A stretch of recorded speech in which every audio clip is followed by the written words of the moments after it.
दोस्तों, हमारे प्यारे नाजरीन, आप सबको नीलमा अज़ीम का सलाम। ज़िंदगी में हम क्या चाहते हैं? हर इंसान की आखिर क्या ख्वाहिश है? उसकी मंजिल क्या है? मेरे ख़्याल में तो हम एक खुशहाल खुशनुमा ज़िंदगी चाहते हैं। और अगर आप इर्द गिर्द अपने देखें तो कितनी तकलीफ़ें, कितनी मुसीबतें, कितने सारे बोझ उठा के औरतें जी रही हैं। बस हम यही चाहेंगे कि आप भी अवेयरनेस की तरफ बढ़ें और हमारी भी ये कोशिश जो है वो कुछ हद तक अपने मंजिल तक पहुँचे कि हम उन तकलीफ़ भरी ज़िंदगियों को थोड़ा सा एक आराम पहुँचा सकें और उनकी जो ये बदतरीन ज़िंदगियाँ हैं उनको बेहतरीन और ख़ूबसूरत बना सकें, खुशनुमा बना सकें।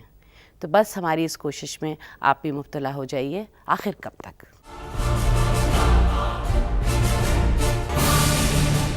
आज हमारे स्टूडियो में हमारे मेहमान पैनलिस्ट्स मौजूद हैं।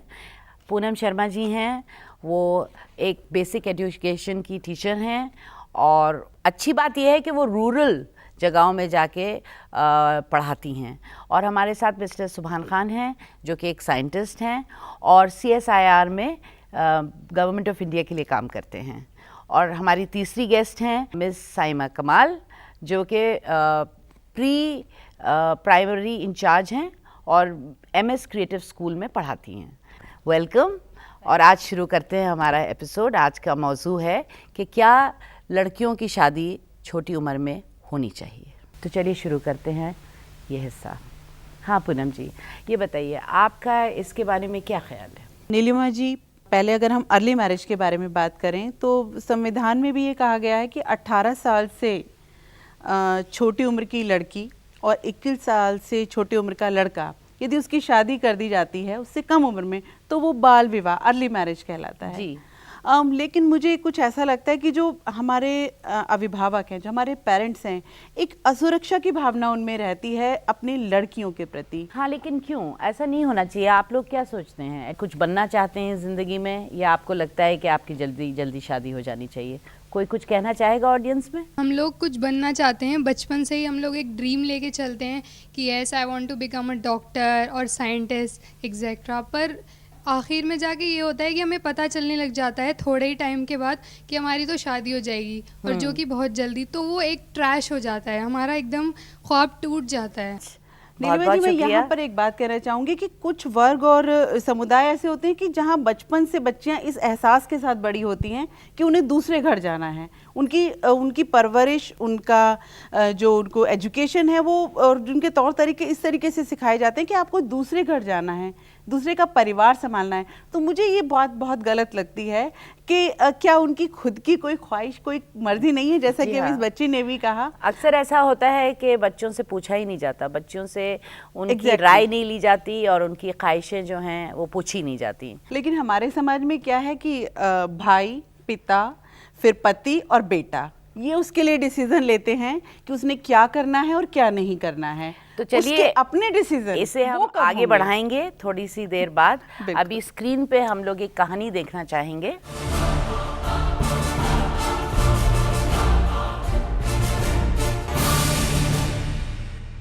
कानूनी तौर पे एक लड़के और लड़की की शादी की कम से कम उम्र तय है, लेकिन इस सब के बावजूद भी नाबालिग लड़कियों की शादी करवा दी जाती है। ऐसा सबसे ज़्यादा बिहार, बंगाल और राजस्थान के कुछ पिछड़े हुए इलाकों में मामूल के तौर पे होता है। इस ख़ानदान में भी कुछ नाबालिग लड़कियों की शादी हुई जिन्हें एक तरफ ना तो तालीम की रोशनी मैसर हुई और ना ही शादी के लिए उनकी सही उम्र का इंतज़ार किया गया।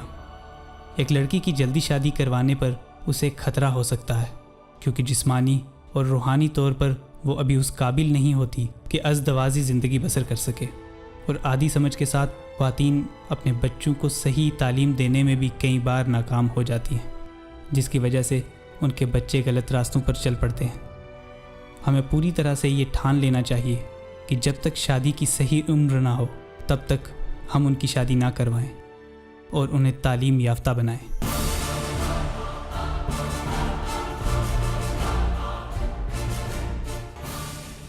आखिर क्या वजह हैं ऐसी जो हम अपनी बच्चियों को इतनी जल्द घर से रुखसत कर देते हैं, उनकी शादी करवा देते हैं? कभी कभी तो ऐसा होता है, जैसे कि हमने कहा कि बच्चियां जो हैं इतना कुछ करना चाहती हैं, स्कूल में होती हैं उन्हें इसका इल्म भी नहीं होता, इतनी अक्ल भी नहीं होती कि वो एक शादी संभाल सकें, माँ बन सकें, अपने बच्चों को पढ़ा सकें।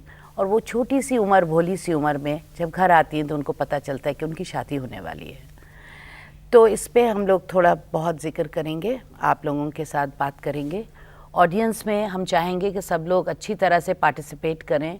वालिदैन का क्या है, उनका हुकूक है, ठीक है, ज़रूर है, लेकिन ऐसा नहीं है कि उनके कुछ फ़राइज़ भी हैं। आखिर उन्हें भी तो सोचना चाहिए कि इतनी छोटी उम्र में, जैसे कि अभी आपने देखा कि ना जिस्मानी तौर पे, ना दिमागी तौर पे, ना रूहानी तौर पे बच्चियां तैयार ही नहीं होती शादी करने के लिए, और ना उनके लिए, उनकी सेहत के लिए अच्छी बात है। तो जिस्मानी और रूहानी सेहत के बारे में क्या हमें ख्याल नहीं करना चाहिए? ये एक बहुत बड़ा सवाल है। जो लोग छोटी उम्र में शादी के पक्षधर हैं, जो माँ बाप, वो ऐसा नहीं है कि उनको अपनी बच्चियों से या अपने बेटों से प्यार नहीं है या उनको वो चीज़ नहीं दिखाई देती इसमें क्या नुकसान है, बल्कि उनकी अपनी कुछ मजबूरियां हैं, वो अलग हैं। दूसरा एक नासमझी है। अभी जैसे एक बच्ची ने कहा आउटराइटली, शी रिजेक्टेड, उन्होंने कहा नहीं हम नहीं चाहते, हमारे अरमान जो है दब जाते हैं, क्योंकि वो तालीम याफ्ता लड़की है जी। ये इसमें एक फ़र्क है जी। तो तालीम मेरे ख्याल से पहला मुद्दा है। इस चीज़ को सोचने से पहले, शादी हो, चाहे ब्याह हो, चाहे अर्ली मैरिज हो, चाहे डाउरी हो, और चाहे दूसरी औरतों के साथ जितनी भी समस्याएं हैं जी, चाहे डोमेस्टिक वायलेंस और बहुत सारी दिक्कतें हैं वुमेन की, अर्ली मैरिज ही नहीं है। और बच्चियां इतनी छोटी होती हैं कि वो बेचारी कह भी नहीं सकती हैं अपने माँ बाप से। बेशक नहीं कह सकती। उनको लगता है कि बस उनको अब मजबूरी के साथ इस मारपीट को और ये सारे जुल्म बर्दाश्त करने पड़ेंगे। हाँ मैडम, इसीलिए अगर वो तालीम याफ्ता होगी तो कितनी छोटी हो वो रिवोल्ट जरूर करेगी, क्योंकि वो इकोनॉमिकली इंडिपेंडेंट हो जाती हैं, वो खुद कमा सकती हैं, अपनी ज़िंदगी एक बार फिर शुरू कर सकती हैं, अपने बच्चों को तालीम दे सकती हैं, उनको कुछ बना सकती हैं। तालीम के साथ साथ उसको निर्णय लेने की शक्ति का अधिकार जरूर होनी चाहिए। बिल्कुल। मतलब उसकी खुद की इच्छा क्या है। ठीक है कि हमने आज उसको तालीम दिलवा दी क्योंकि हमने डिसाइड किया, आज हमने कहा कि इसकी शादी हो जानी चाहिए 18 साल की, हमने डिसाइड किया। और वो इतनी छोटी होती है कि वो फैसला तो बहुत दूर की बात है, उसकी तो इतनी अकल ही नहीं होती कि उसे समझ में आए कि वो क्या कर रही है। जब वो पढ़ लेगी उसको ये समझ में आ गई। लेकिन उसके बाद में, समझ में आने के बाद में नीलिमा जी, ये बहुत इंपॉर्टेंट बात है विमेन एम्पावरमेंट के लिए कि उसको निर्णय लेने का अधिकार कब मिलेगा। बिल्कुल बिल्कुल। आप क्या कहना चाहेंगे इसके बारे में? फॉर एग्जांपल, जिन पेरेंट्स को पता है, जिन माँ बाप को ये पता है कि हमारी बच्चों के लिए चाइल्ड मैरिज ठीक नहीं है, बट फिर भी कहीं ना कहीं अपने प्रेशर में आकर, जो मतलब उनके जो घर में जो बुजुर्ग लोग हैं उनके प्रेशर में आकर अगर वो बच्चे का रिश्ता तय कर भी देते हैं, उसके बाद वो मतलब फॉर एग्जांपल बच्चे का रिश्ता उन्होंने कर दिया, देन बच्ची उनके घर में ही रहेगी पूरे टाइम, पेरेंट्स उनको एजुकेशन देंगे, लेकिन जहाँ पर बच्चे का रिश्ता किया जाएगा फिर वो लोग उसको इंसिस्ट करेंगे कि बच्चे अब हमारे हिसाब से चलेगी। तो यानी कि अपने घर में भी रहकर बच्ची की जो फ्रीडम है उसको एक तरह से रोका गया है। तो बिल्कुल, और मेरे ख्याल में हम लोगों को इस बात को अवॉइड नहीं करना चाहिए या एस्केप नहीं करना चाहिए। एक्चुअली कितना जुल्म होता है, छोटी बच्चियां शादी करने के बाद उनके साथ क्या क्या होता है और उनको क्या क्या बर्दाश्त करना पड़ता है, और कितनी ये बहुत बड़ी बात है, ये छोटी बात नहीं है। आप लोगों में से कोई कुछ कहना चाहेगा? मेरा नाम नादिरा असमत है। हम लोगों ने सभी ने हायर एजुकेशन हासिल किया है। आफ्टर मैरिज भी अपनी ख्वाहिश के मुताबिक ही पढ़ रहे हैं। अभी भी मेरे हस्बैंड चाहते हैं कि मैं पढूं। ये तो बहुत अच्छी बात है, लेकिन ऐसा अक्सर तो नहीं होता होगा। नहीं, मेरे घर में सभी का वही है। सभी बहनें अपनी ख्वाहिश के मुताबिक ही इल्म हासिल कर रही हैं और आगे जो चाहती हैं वो उनकी ख्वाहिश है। हाँ, तो यहाँ लगता है कि चेंज आ रहा है, काफी अच्छा है। इनके और लिए इंडिविजुअली मेरे ख्याल में इनके साथ जो है वो बहुत ही सपोर्टिव, वालिदैन भी पढ़े लिखे हों। आप वालिदैन भी पढ़े लिखे हैं ना? जी हाँ। हाँ, तो ये फर्क है, तालीम याफ्ता अगर वालिदैन होंगे, सोच का फर्क है, मानसिकता का फर्क। कुछ लोग ऐसे मौजूद हैं, कुछ पेरेंट्स ऐसे हैं कि जिन्होंने अगर उन्होंने एजुकेशन नहीं ली, तालीम नहीं ली, लेकिन वो चाहते हैं कि उनके बच्चे आगे तालीम लें, उन्हें आगे बढ़ाएं, यानी कि जो ख्वाब अपने वो पूरे नहीं कर पाए वो अपने बच्चों के थ्रू चाहते हैं कि उसे कंप्लीट करें। And I am one of from that family. Yes, मतलब मेरे पेरेंट्स चाहते हैं कि मैं ऐसा कुछ करूं लाइफ में जो उन्होंने नहीं किया है। तो आज भी कुछ ऐसे पेरेंट्स हैं इस दुनिया में मौजूद हैं कि जिन्होंने खुद एजुकेशन, खुद तालीम नहीं लिया, बट अपने बच्चों को वो चाहते हैं कि वो एजुकेशन दें। तो आज के एपिसोड में, इस गुफ्तगू में कुछ ऐसा हुआ कि एजुकेशन के ख़िलाफ़ कोई है ही नहीं। आप लोगों को क्या लगता है कि हमारा जो मज़हब है, धर्म है, वो क्या कहता है इसके बारे में? चाइल्ड मैरिजेस के बारे में उसका क्या पॉइंट ऑफ व्यू है, हमारी किताबें हमसे क्या कहती हैं, इसके बारे में थोड़ी सी गुफ्तगू करते हैं। आप बताइए साइमा कि आपको क्या लगता है इस्लाम में क्या कहा जाता है? तक वो फिज़िकल मैच्योर नहीं हो जाती तब तक उसकी शादी करना जायज़ नहीं है। फिर दूसरी चीज़ ये निकल कर आती है कि अगर लड़की तैयार है उन सारे बर्डन्स को उठाने के लिए जो एक औरत को उठाने शादी चाहिए के बाद, हाँ। बिल्कुल शादी के बाद पूरी मैच्योरिटी हो जाए, maturity include mental maturity also. जी, तो उस वक्त हम ये नहीं कह सकते कि बच्ची अभी समझदार नहीं है और होगा health नहीं है। मेंटल हाँ, that is maturity? another point। तो बहुत ही मेरे ख्याल में इंडिविजुअल बात है।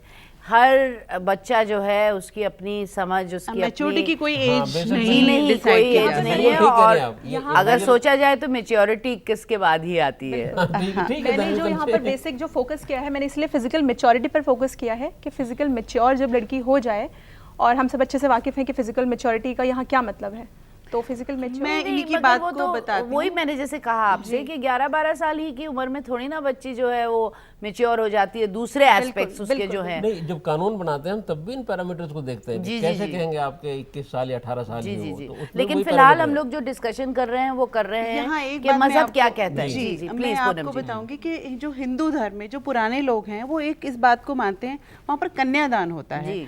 लड़की की शादी जब करते हैं तो कहते हैं कन्यादान होते हैं। और जो पुराने लोग, आजकल की बात नहीं करी, पुराने समय में एक ये बात चली आ रही थी कि बिफोर स्टार्ट हर मेंसेस, उससे पहले अगर कन्यादान हो जाता है तो वो सार्थक होता है। वो कहते हैं तब उन्होंने कन्यादान किया है। और मुझे लगता है जो फिजिकल मैच्योरिटी की बात कर रही हैं साइमा, कहीं ना कहीं उसी से रिलेटेड है। आप लोगों का इसके बारे में क्या ख्याल है? देखिए कुछ शारीरिक शर्म रूप भी से। होती है, कुछ शर्म भी होती है, खुला तो बोलेंगे नहीं तो, लेकिन ऐसा कुछ नहीं कहा गया कि बहुत छोटी उम्र में शादी कर दीजिए। मतलब ये कहा गया है कि लड़की जब अच्छी तरीके से प्रिपेयर्ड हो जाए आप उनकी शादी कर सकते हैं जी कि हाँ, वो तो घर संभाल इसलिए सके, अपने इसका हकूक मतलब ये कर हुआ कि लड़कियों की राय और उनसे बातचीत, गुफ्तगू, इंटरेक्शन करना बहुत ज़रूरी है, बेशक जो कि अक्सर नहीं होता। मैम वही कहीं गलत ना है, कहीं इसमें- पुराने लोगों का ये मकसद रहा कि लड़की को हदों में बांधना है, चार दीवारी में रखना है, उसको ये पता नहीं चलना चाहिए कि उसके अधिकार क्या है क्या। लेकिन जब वो पढ़ लेती है तो वो अपने अधिकार जान लेती है, और जब वो अधिकार जान लेगी तो वो फिर लड़ेगी भी और बाहर आकर भी बोलेगी, जैसे अभी इन्होंने बोला। तो मेरे ख्याल में तो वालिदैन का फ़र्ज़ भी है और उनका हक भी है, जी। और बहुत ज़रूरी है कि बच्चियों से उनकी राय ज़रूर पूछी जाए। आप क्या कहना चाहेंगे? We'd like to have a male. बिल्कुल सही। जो आप कह रही हैं, अपना नाम बताइए। मेरा नाम एहसान हुआ एहसान बताइए। और मैं बीएड का स्टूडेंट हूँ। जहाँ तक बात हुई दौर की, बात हुई पहले के दौर में कुछ और बात थी। उस वक्त शादी की उम्र तय नहीं की गई थी, और पहले के दौर में 13 साल की उम्र में शादी कर दी जाती थी लड़कियों की, या फिर 14 की उम्र में। लेकिन वक्त के साथ काफ़ी चीज़ें बदली हैं। जी। पहले के इस्लाम में भी ये बात कही गई है कि वक्त के साथ फतवे आए, नए नए फतवे आए, लड़कियों का कहा गया कि जब तक वो फिज़िकली मैच्योर्ड नहीं हो जाए। और जहाँ तक बात सर ने कही कि फ़िज़िकली मैच्योरेशन उस वक्त आती है, यानी कि फ़िज़िकल और मेंटल दो चीज़ें हैं जो आपस में काफ़ी रिलेटेड हैं। और रूहानियत, रूहानियत की बात है। इमोशनल, सबसे ज़्यादा तो इमोशनल अत्याचार हो जाता है। इमोशनली बच्चियां जो है डर जाती हैं। बहुत ज़रूरी है कि अब स्क्रीन पे कुछ बाइट्स हम देखें, और उसके बाद जो है हमारी गुफ्तगू हम आगे जारी बढ़ाएंगे। जी। चलिए।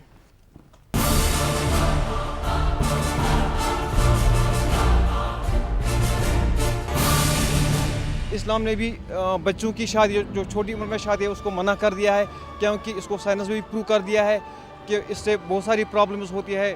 18 से पहले तो कभी नहीं होनी चाहिए। मगर वो राजस्थान है और गांव के लोग हैं, इधर वो लोग लड़की की शादी जल्दी करते हैं। इस सिलसिले में तो एक उम्र है, कानूनी उम्र है, 18 साल की उम्र से पहले हम लड़की की शादी नहीं कर सकते हैं। लड़कियों को भी पूरा हक है अपनी लाइफ जीने का। उसके जब तक वो अपने पाँव पे खड़ी नहीं होगी उसको बिल्कुल भी शादी नहीं करानी चाहिए। जो 18 साल से कम लड़की ना तो फिजिकली उस चीज़ के लिए तैयार रहती है और ना ही मेंटली उस चीज़ के लिए तैयार हो रहती है। शादी करवाना ज़रूरी है हमारे समाज में, लेकिन जल्दी शादी करवाना बिल्कुल जो है वो गलत है।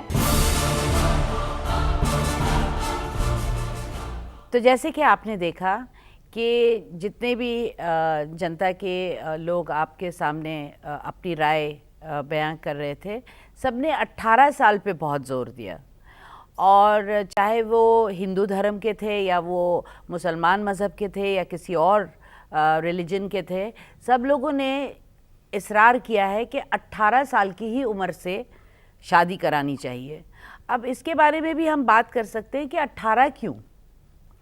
भाई 18 में हो सकता है कुछ बच्चियां जो हैं वो मैच्योर हो जाएं, जो कि कम होता है, और दुनिया के हर कोने में 18 को तो बिल्कुल ही एडोलेसेंस जैसे कहते हैं कि वो कदम ही रखते हैं उस ज़िंदगी के हिस्से में जो कि सबसे ज़्यादा हार्मोनली भी बहुत तकलीफ़देह होता है, और लड़के लड़कियां काफ़ी मतलब उलझन में उस वक्त, कॉन्फ्लिक्ट अंदर बहुत होता है, बहुत कुछ जिस्मानी उतार चढ़ाव हार्मोनली होता है।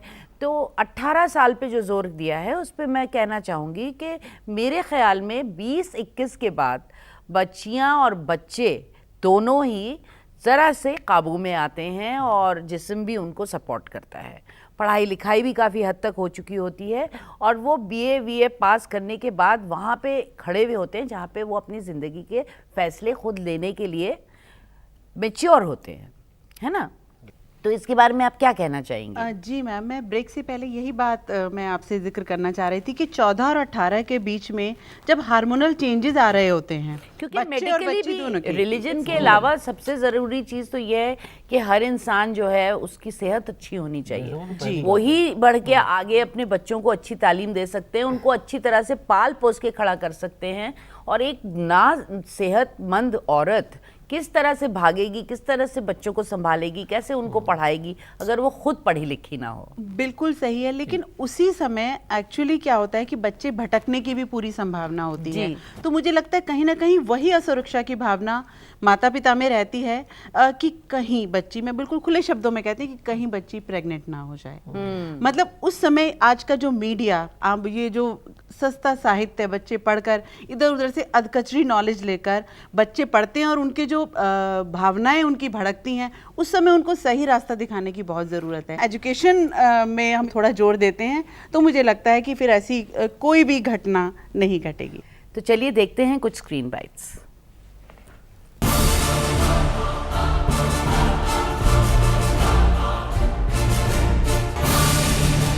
लड़कियों की शादी जल्दी नहीं होनी चाहिए। जल्दी का मतलब कि 20 साल से कम एज में नहीं होनी चाहिए। एक तो वो थोड़ा पढ़ लिख लेगी, दूसरा अपनी फैमिली को भी अच्छे से संभाल सकती है। उसमें इतनी मैच्योरिटी आ जाती है कि कोई परेशानी अगर उसको आए तो वो खुद संभाल सकती है। 20 साल के बाद ही लड़की का शादी कराना मिलता है। जल्दी शादी कराना मैं तो बताऊँ गलत। इस लड़की की कम उम्र में शादी हो जाती है, उसका नतीजा गलत होता है। तो हमें चाहिए कि जब लड़का और लड़की मैच्योर हो जाए तब उनकी शादी की जाए। ना that is not good totally, because कुछ प्रॉब्लम्स हो जाते हैं, सोशल बैड इफेक्ट्स भी हो जाते हैं उससे, so that is not good. अगर उसकी जल्दी शादी करवाई जाए तो लड़कियों की ज़िंदगी जो थोड़ी वो ख़राब हो सकती है। ये कानूनी अपराध भी है गवर्नमेंट की तरफ से। ये कानून लागू हो चुका है कि लड़कियों की शादी 18 साल से नीचे नहीं की जा सकती। तो जैसे कि आपने देखा कि ज़्यादातर मर्द बोल रहे थे इस बाइट में, और हर उम्र के मर्द थे। यहाँ तक कि एक यंग नौजवान लड़का था जिसने कहा कि हम एक दूसरे को समझ सकें। तो अब इसके बारे में बात करना चाहेंगे और हम चाहेंगे कि जो यहाँ पे यंग नौजवान ख़वातीन बैठी हुई हैं उसके बारे में कुछ कहें। और जैसे एक कहावत है कि लड़की की पढ़ाई परिवार की भलाई, तो ये है कि लड़कियों को पढ़ना चाहिए जहाँ तक वो पढ़ सके, और खुदा न खास्ता कभी उनकी ज़िंदगी में शादी के बाद कुछ प्रॉब्लम आए तो वो अपने पैरों पे खड़े हो सके और अपना घर संभाल सके। जो नीलम मैडम, एक बात कहूँ, जो पूनम मैडम कह रही थी कि कुछ डर रहता है कि भाई शादी से पहले प्रेग्नेंट ना हो जाए। दरअसल क्या है, हमारे समाज में, समाज की बात कर रहा हूँ मैं, किसी धर्म विशेष की बात नहीं कर रहा। जी बिल्कुल। जो वैल्यू सिस्टम था, मान्यताएं थी, संस्कार थे, आप कुछ भी शब्द इस्तेमाल करें उनके लिए, चाहे वो हिंदुओं में हो चाहे मुसलमानों में हो, वो उस तरह से नहीं मतलब स्थानांतरित हो रहे। जी। वरना तो ये सोचने का, इस तरह काम करने का कोई सवाल पैदा ही नहीं होता था। सोचते ही नहीं थे हम कभी ऐसे हो सकता है, ऐसे रिश्ते होते थे। तो जो हमारे माँ बापों में से वो संस्कार पिछली पीढ़ी में से नई पीढ़ी में नहीं आ रहे तो हम आगे क्या दे पाएंगे। जी। हाँ, लेकिन उल्टा ज़रूर हो रहा है। जैसे अभी एक खातून ने बताया कि मेरी शादी के बाद भी बहनें पढ़ रही हैं, ये सही बात है। और कुछ दिक्कत ही आ जाती है जब ज़्यादा पढ़ा देते हैं। माँ बापों को जो रियलिटी है उसको फेस करना चाहिए। जब पढ़ जाती हैं बच्चियाँ तो कहते हैं यार हमने बेकार पढ़ाया, अब लड़के नहीं मिल रहे हैं उस तरह के। दिक्कत तो है। आपको क्या लगता है, आपको लगता है आपको पढ़ी लिखी बीवी चाहिए? एहसान, आज के दौर में खुदा न खास्ता इन फ्यूचर उनके साथ कुछ बुरा हो जाता है तो कम से कम वो इस लायक हो जाए कि अपने आप को, अपनी फैमिली को लेकर चल सके साथ। हाँ, फिर से अपने पाँव पे खड़ी हो सके। अपने पाँव पे खड़ी हो सके वो, बिल्कुल। इसलिए एजुकेशन मस्ट है देना। और इकोनॉमिक जिंदगी जो है वो डर से ही नहीं होना चाहिए, खुदा ना खास्ता ऐसा हो जाए तो ऐसा करे, बल्कि उसको ऐसा होना ही चाहिए। होना ही चाहिए। बच्ची को अपना सर बिल्कुल सही कह रहे हैं। आज के दौर में परिवार में भी हो, अपने खानदान में भी हो, तो कम से कम वो अपने ससुराल में लोगों की मदद कर सके, उन्हें पढ़ा लिखा सके, जॉइंट फैमिली में बच्चों को सही गाइड कर सके ना, एक दूसरे के बच्चे। हमारे कंट्री में फिर भी कुछ लोग अभी भी ऐसे हैं, अगर पेरेंट्स आपको सपोर्ट कर रहे हैं आपके एजुकेशन के लिए और वो पूरा आपका साथ दे रहे हैं कि ठीक है आपको, आप एजुकेशन ले लीजिए, आपको जो करना है जिस फील्ड में आप कर लीजिए, लेकिन जो रिलेटिव्स हैं, जो फ्रेंड्स हैं, जो हमारी सोसाइटी के लोग हैं, दे विल कम एंड से कि क्या करना है, करना तो आपको चूल्हा चौकी है। मतलब ये स्टेटमेंट आज भी लोगों के माइंड में इस तरह का करना तो आपको चूल्हा चौकी है। आप बाहर निकलिए तो मैकडॉनल्ड है और उधर जाइए तो मॉल है और घर आइए तो चूल्हा चक्की। आज भी इस तरह के लोग हैं जो मतलब इस बात का सपोर्ट, मतलब इस बात को क्रिटिसाइज करते हैं क्योंकि बाहर आप जैसे कदम रखते हैं, it's a new world. Literacy and education दोनों में बहुत डिफरेंस है। लिटरेट का मतलब होता है पढ़ना और लिखना, बट एजुकेटेड अगर आप हो गए मतलब आपको घर के भी काम आने चाहिए, आपको अपना जॉब सेटिस्फैक्शन भी होना चाहिए, आप बाहर भी जाएं, यानी कि जो आपकी सोसाइटी आप उसको भी डील करें, आप अपने घर में भी अच्छी तरह से रहें। यहाँ पे मैं जरा से कुछ कहना चाहूंगी कि अगर आप अमेरिकन सोसाइटी देखें और यूरोपियन सोसाइटी देखें तो वहाँ पे औरतें काफ़ी थक चुकी हैं, क्योंकि वो घर का भी सारा काम करती हैं, वो बच्चों को स्कूल पहुँचाती हैं, उसके बाद उनका जॉब होता है, उसके बाद उनको वापस आना पड़ता है, फिर कुत्तों को वॉक पे ले जाती हैं, और by the time the husband is home they are really tired and marriages break up because of this. तो मुझे ऐसा लगता है कि घर में भी सबको मिलके हाथ बटाना चाहिए। जितने बेटे हैं उनको भी उत्साह से घर में काम करना चाहिए, जैसे, और इससे कोई किसी की मेल और फेमिनिन किसी किस्म का मतलब ऐसा खुदा ना खास्ता ऐसा नहीं है कि कोई उनका सेक्स बदल जाए, कुछ नहीं होता है ये सब। मैम इसी तो सोल्यूशन क्या है, आपको क्या लगता है, आप लोग बताइए सोल्यूशन क्या है? मैम, जहाँ तक आपने बोला कि किसी के ऊपर ये फ़र्क नहीं पड़ता अगर वो काम अपना डिस्ट्रीब्यूट कर लेते हैं घर पे, वाइफ पे भी बर्डन ना हो और उन पे भी इतना बर्डन ना हो, तो और भाई जो है वो बहनों की मदद करें घर में, ये देखा जाता है उनकी चोटी सिर्फ खींचने के अलावा भी कुछ माँ बाप भी ये बढ़ावा देते हैं कि जो भाई वगैरह हैं वो कुछ नहीं करेंगे, बेटी की चाहे सही चाहे एग्जाम्स है कुछ भी है उसे काम करना ही करना है, और बेटे जो हैं अगर बाहर से आ रहे तो उन्हें आपको खाना हर हाल में परोसना ही है। तो हमारा इस्लाम भी इस बात के लिए बिल्कुल फेवर में नहीं है कि बेटियों को आप इतना सप्रेस करें जी, और बेटों को जो है आप इतना उठा के रखें, और शादी के बाद बीवी पर भी ये लाजमी हमारा इस्लाम नहीं करता है कि आप घर का काम कीजिए, वो ये है कि आप अपने शौहर का घर संभालिए, लेकिन आप उसको इतना अब हस्बैंड से ये कहा है कि अपनी बीवी को भी उतना ही दर्जा दीजिए जो आप अपने आप को देते हैं। बिल्कुल, उससे बढ़ के पलकों पे रखिए, और ये बहुत सही है। इस्लाम में ये बहुत ही क्लियरली कहा गया है कि बहुत अच्छी जगह पे रखा गया है, और कहा गया है कि वो अपनी मर्जी से बच्चे पैदा करे, अपनी मर्जी से बच्चों को पाले, अपनी मर्जी से खाना पकाए, और ये ज़रूरी है कि मर्द जो है उसको पूरा सपोर्ट दे और उसकी मर्जी जो है उसकी मर्जी होने दे। लेकिन जाना हम लोग अपनी सुविधा के अनुसार परिभाषाएं समय समय पर बदल लेते हैं। आपको क्या लगता है? नहीं, एक्सपोजर तो जरूर होना चाहिए। मैं तो कह रहा हूँ सबको गाड़ी में बिठा के पूरे हिंदुस्तान में घुमा दीजिए और अलग अलग कम्युनिटी दिखाइए उनको। हाँ, बहुत अच्छी बात कह रहे हैं। एक्सपोजर होना पता ही नहीं होता घर में, वो हर चीज के लिए है। जी जी जी, वो अपने छोटे छोटे कुओं में, अपने छोटे छोटे घरों में माचिस की डिब्बों में रहते हैं, उनको पता ही नहीं दुनिया कहाँ से कहाँ पहुँच गई। कूक मंडूक है उसमें तो यही चाहिए, ये आसमान यही है जो मुझे दिखाई दे रहा है। एक मेंढक कुआं में ये देखता है आसमान सिर्फ इतना ही है, बाहर निकल गया ये नहीं बहुत बड़ा आसमान, ये तो बहुत बड़ी दुनिया है। यही हमारे माँ बापों के साथ हो रहा है जो अनपढ़ रह गए या पीछे रह गए। जी जी जी जी जी। तो जब बाहर जाएंगे जरूर उनको प्राइमरी से ही पढ़ाना शुरू करें। ये और यहाँ पे मुझे ऐसा भी लगता है कि कुछ एक इनसिक्योरिटी है, जो लोग पढ़े नहीं हैं, जो लोग अपनी पुरानी संस्कृति को लेके थे, उनका आइडेंटिटी प्रॉब्लम भी हो रहा है कि अरे हमारे बच्चे तो इतना कुछ जानते चले जा रहे हैं और आगे बढ़ते चले जा रहे हैं, तो हम बेवकूफ़ लग रहे हैं, तो हम इनसे क्या कहेंगे? आपको क्या लगता है? But ma'am, according to me I think being in only educated is not the solution, क्योंकि हमारी सोसाइटी में अभी कुछ लोग भी ऐसे हैं कि जिन्होंने सेक्स एजुकेशन को बहुत प्रोवोक किया स्कूल्स में। हालांकि अगर आप देखेंगे, अगर आप जो हमारे स्टैटिस्टिकल सर्वे हैं अगर आप उनको देखेंगे तो ज़्यादातर 35% लोग उसमें ऐसे थे जो एजुकेटेड थे, यानी कि उनके बच्चों को अगर सेक्स एजुकेशन दी जा रही थी, अगर एक तरफ हम इस बात पे जोर दे रहे हैं कि 18 ईयर्स की शादी, मतलब 18 ईयर्स कॉन्स्टिट्यूशन ने डिसाइड किया है कि इस एज में शादी होनी चाहिए, वहीं दूसरी तरफ हमारे एजुकेटेड पेरेंट्स ही बहुत ज़्यादा यानी स्कूल्स में बवाल कर रहे थे, एडमिनिस्ट्रेशन के साथ लड़ रहे थे, या हमारा जो संविधान है उसको गलत ठहरा रहे थे कि आपने सेक्स एजुकेशन स्कूल में लागू होने क्यों दी।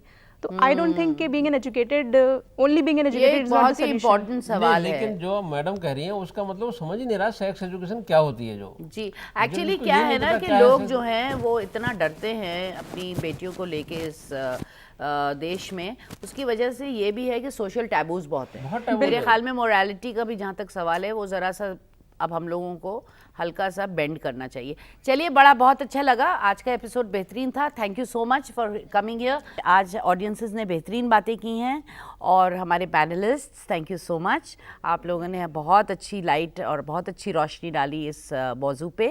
अब हम आपके साथ मिलते हैं अगले एपिसोड में, तब तक आप हमारे साथ बने रहिएगा। शुक्रिया। नीलमा अजीम का आदाब।